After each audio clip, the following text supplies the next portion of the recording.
Depois das calotas polares terem derretido por causa do efeito estufa, os oceanos terem subido e cobrido todas as cidades costeiras, e depois de muitos terem restringido severamente a natalidade, os robôs, que nunca sentiam fome, transformaram-se num elo econômico para a cidade. O professor Hobby exalta o sonho da evolução da inteligência artificial, onde diz que o ser artificial é uma realidade totalmente articulado e inteligente, e faz demonstrações entre um robô mecha presente entre os espectadores, exaltando como eles podem ajudar nas tarefas cotidianas, e também mostra a todos a CPU do robô mecha presente. Contudo, ele propõe um robô mecha que possa amar. Entre risos, todos dizem: já existem robôs amantes. O professor volta ao robô mecha presente e pergunta: o que é amor? Ela responde de forma técnica os sintomas básicos do amor, mas o professor fala em amor real, um robô filho, um amor que jamais acabará, algo nunca antes alcançável, um robô que ama e que sonha. Mas um impasse levantado.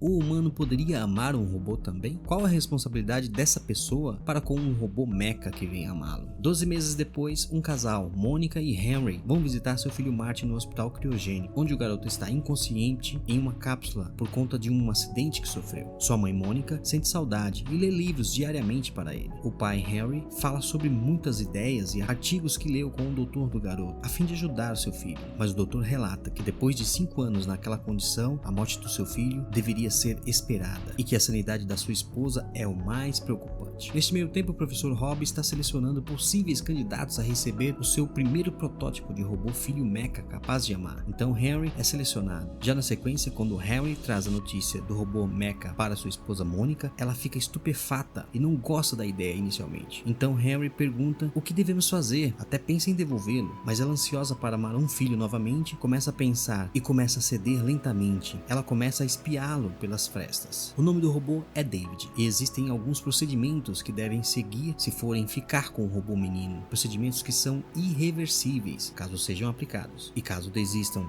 de ficar com David, eles deverão devolvê-lo à fábrica para destruí-lo. Mas a dúvida paira no ar. David começa a seguir a sua rotina como casal. Mônica tenta se acostumar, mas ele ainda é muito estranho e não tem hábitos naturais como um menino. Ele está se adaptando e eventualmente até os assusta e os faz rir, mas Mônica parece ter gostado, e de forma precipitada ela decide ler o procedimento para tornar David o seu filho permanente, e assim o faz. Então David diz: mamãe, e isso deixa Mônica muito feliz. O casal começa a restabelecer suas relações, o clima começa a ficar bem mais leve e feliz dentro da casa. Então David, que agora ama sua mãe, começa a mostrar preocupação com a morte dela. Ela diz que ainda viverá uns 50 anos, então para não deixá-lo sozinho, ela dá um presente do seu filho Martin, um urso falante chamado Ted, por sinal muito inteligente. David e Ted rapidamente se tornam grandes amigos, e David pergunta a Ted: 50 anos é muito tempo? Ted acha que não. Os dias seguem, até que Mônica recebe uma ligação do hospital. Era seu marido, Henry, que lhe dá a notícia que Martin acordou do coma. Assim Martin volta para casa, e agora as coisas vão mudar muito para David. Martin volta à sua rotina,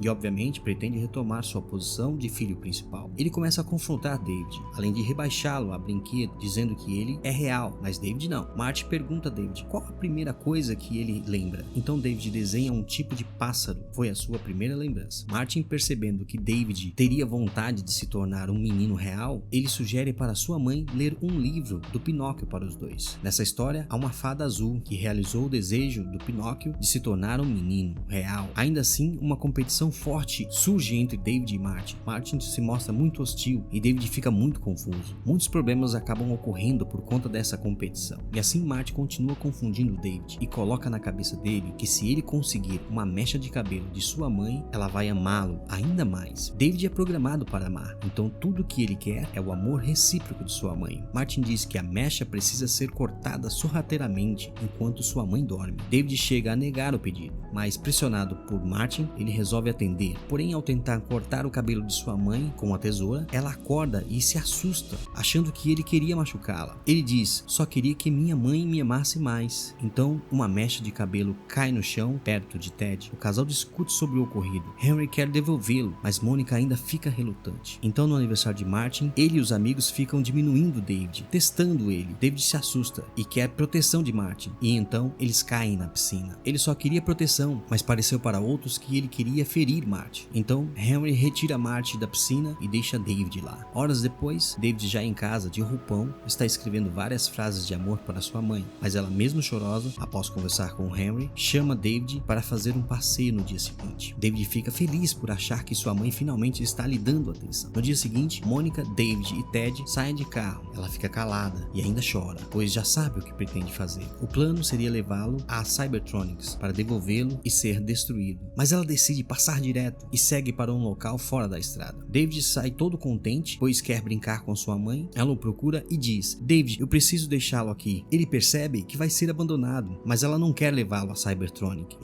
Ela grita com ele, corre dele, ele quer ir junto. Ela foge, ele a alcança, ela dá as últimas dicas de sobrevivência a ele e o empurra, pede desculpas e entra no carro e vai embora. Então David fica sozinho. Paralelo a isso, o mecha amante Joe surge no enredo. Ele é só um dos muitos que já existem na cidade. Ele segue para atender uma cliente, mas ao deitar na cama, ele percebe que a cliente está morta. É uma cilada. Joe, que atende mulheres diariamente, foi enganado para parecer que ele cometeu o crime. Então ele precisa fugir. Ao fugir, ele danifica a sua identificação mecha e segue seu destino. David está na floresta, perdido e pensando como encontrar a fada azul que ouviu na história do Pinóquio para pedir a ela se tornar um menino de verdade. Assim, sua mãe vai amá-lo e ele poderá voltar para casa. Então, caçadores de robôs da feira de carne surgem perseguindo a todos os robôs perdidos ali na floresta. Todos tentam fugir, inclusive David, Ted e Joe, que também está na floresta, mas todos são capturados e são levados à feira da carne e enjaulados para serem destruídos na arena frente à plateia. Uma menina pega Ted e o Ted fala sobre David. A menina conta para o pai que tem um menino de verdade na jaula. O pai da menina olha na câmera e vê David com Joe. Ele segue para a jaula para olhar mais de perto. Ele analisa David e vê que David é um robô como os outros, mas muito mais avançado. Todos se surpreendem, mas mesmo assim David e Joe são levados para o centro da arena para serem destruídos. Quando David percebe que vai ser queimado, ele começa a gritar como um menino de verdade e a implorar por sua vida, coisa que os robôs não costumam fazer. Todos se comovem, começam a apedrejar o apresentador do show. Então David e Joe escapam e saem da feira. De repente aparecem quadros de uma criança igual ao David. É o filho do professor, que a essa hora já sabe que David está vindo, mas está perdido. David segue sua trajetória com Joe e conta a Joe o que aconteceu. Joe se mostra prestativo e vai ajudar David a achar a sua fada azul. Mesmo sabendo dos perigos, Joe decide ir à Cidade Vermelha,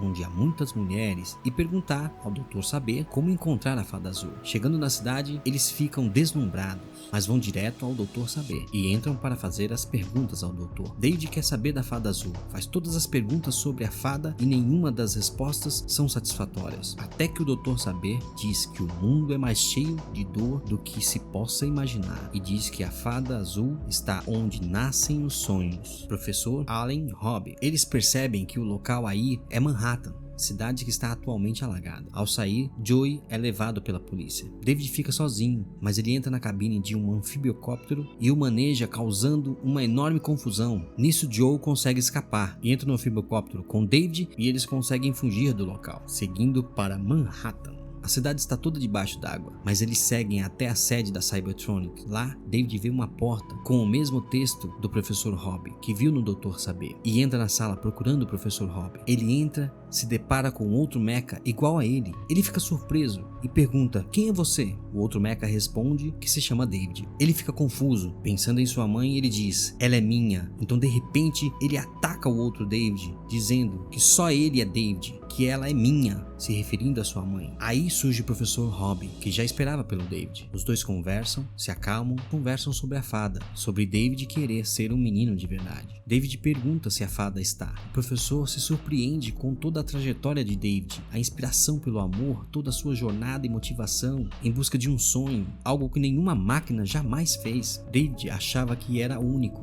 e fica muito confuso. O professor pede que David fique no local enquanto ele busca o restante da equipe para vê-lo. David fica desolado, pois percebe que é só uma cópia do filho do professor e só mais um da série de muitos robôs mecha. Então ele vê na janela a figura que desenhou no papel, a primeira figura que viu quando despertou, uma estátua. David finalmente vê que sua vida não é real, sente que perdeu um sentido de viver. Então ele se joga da beirada do prédio em direção ao mar, mas no fundo do mar ele vê algo surpreendente e estica o braço, mas é resgatado no mesmo instante por Joe. Aí ele conta pro Joe que viu a fada no fundo do mar, mas de repente Joe está sendo puxado pela polícia. Mas antes disso, ele aciona o anfibiocóptero para submergir e levar David e Ted junto até o fundo do mar para procurar a sua fada azul. Então David a encontra. A fada azul, uma estátua de fibra de algum antigo brinquedo de um antigo parque de diversões. Então ele pousa em frente à fada e o primeiro pedido que ele faz é: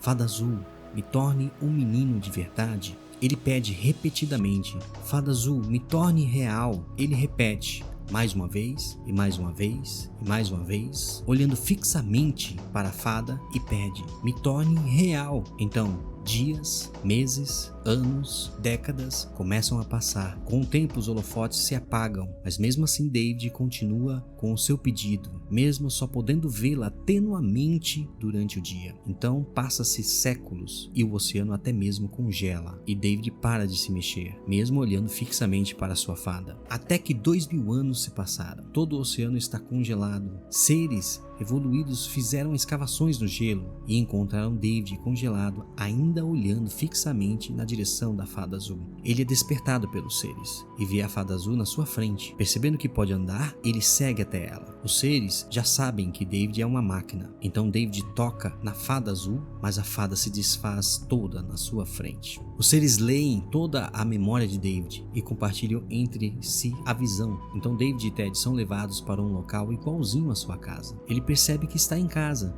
e chama por sua mãe. Ele a procura por toda a casa, está todo empolgado, mas não a encontra, até que ele vê na sua frente a tão procurada fada azul, que o chama e pergunta o que ele queria. Ele diz que quer ser um menino de verdade, para que sua mãe o ame e lhe deixe ficar com ela. Sendo observado pelos seres, a fada diz que não pode torná-lo um menino de verdade. David pergunta onde está, porque sabe que sua casa está diferente. Ele quer saber de sua mãe, mas a fada diz que 2000 anos se passaram e ela não está mais viva. A fada diz para David que até pode trazer outras pessoas do passado quando ele estiver se sentindo sozinho. Então ele pergunta: então por que não pode trazer a minha mãe? A fada diz que precisa de uma amostra do corpo da pessoa para trazer alguém de volta. Então Ted se aproxima e diz ter um pedaço do cabelo da mamãe, aquele que David deixou cair quando cortou com a tesoura. Então David mostra a mecha de cabelo à fada e pede para trazê-la de volta. O ser diz: dê a ele o que ele quer. E então a fada diz: querido David,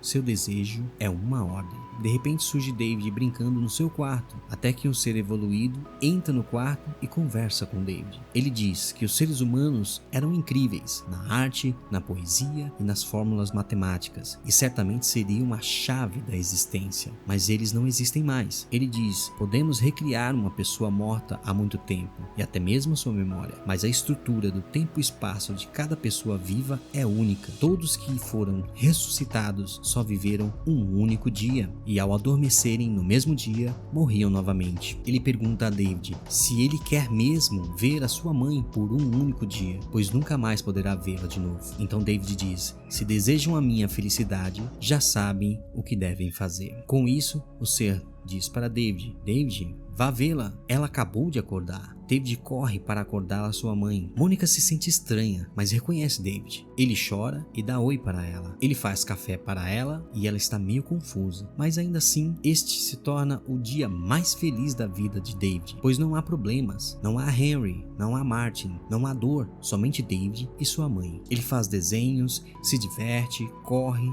se esconde. Mônica está feliz. Fizeram até mesmo um bolo de aniversário. Então a noite começa a cair. David, por conta própria, fecha as cortinas, coloca sua mãe para dormir, pois já sabe que ela vai dormir para sempre. Ela diz: esse dia foi lindo, David. Eu amo você, David. Eu amo você. Ele chora. Foi um momento eterno que sempre esperou. Mônica adormecera e não despertaria mais. Então David também foi dormir. E pela primeira vez na sua vida, David foi para o lugar onde nascem os sonhos.